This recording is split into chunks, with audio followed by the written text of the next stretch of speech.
Pompéi est une ancienne cité romaine. Les vestiges de ce monde disparu attirent 2,5 millions de visiteurs par an. En l'an 79, le Vésuve entre en éruption.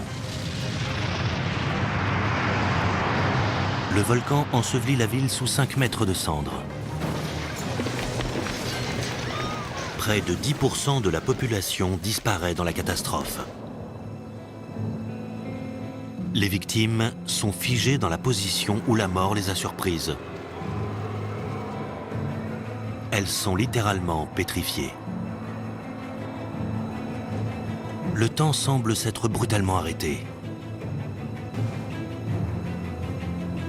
La ville a été bâtie au pied du Vésuve. Le volcan se trouve dans le sud-ouest de l'Italie, à la jonction de 2 plaques tectoniques. En 79, il est éteint depuis près de 3 siècles.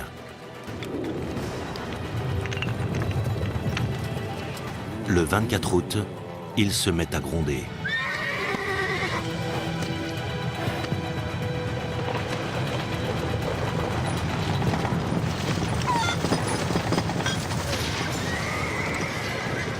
D'abord, la terre tremble. Puis, c'est l'éruption. Le volcan crache de la terre et des roches. L'explosion est 1000 fois plus puissante que celle de la bombe qui a anéanti Hiroshima.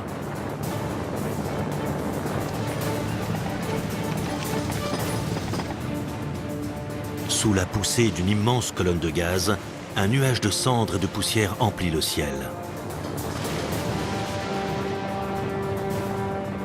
En à peine 6 heures, il est propulsé à plus de 30 000 mètres d'altitude.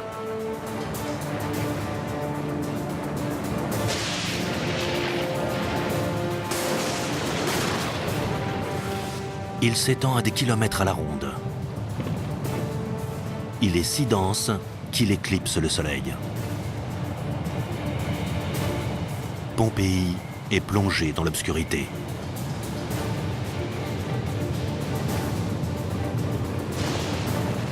Des incendies embrasent les flancs du volcan.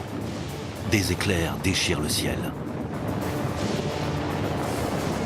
C'est une des plus grandes catastrophes naturelles de l'Antiquité. La projection de débris dure plus de 18 heures. L'éruption se déroule sur 2 jours.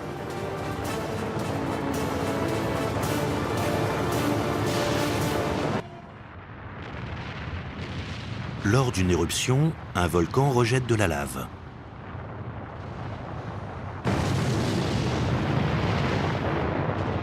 Cette matière en fusion provient de l'intérieur de la Terre.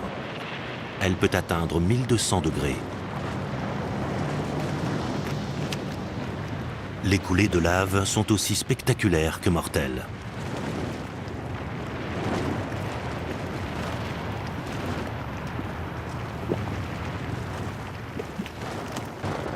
Mais ce n'est pas la lave qui a tué les habitants.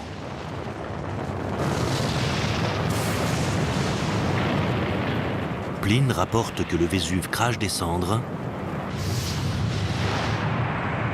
qui pleuvent sur les villes au pied du volcan.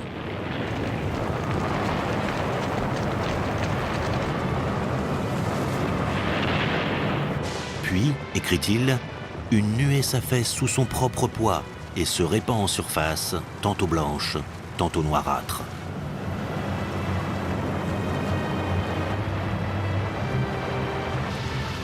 Cette avalanche de gaz et de poussière coule sur la terre comme un torrent.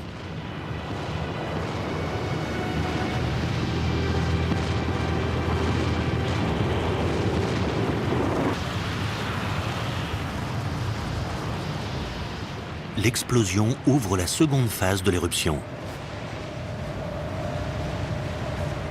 Une nuée ardente déferle sur les flancs du volcan. Le volcan a dégagé une chaleur extrême qui a tué les habitants.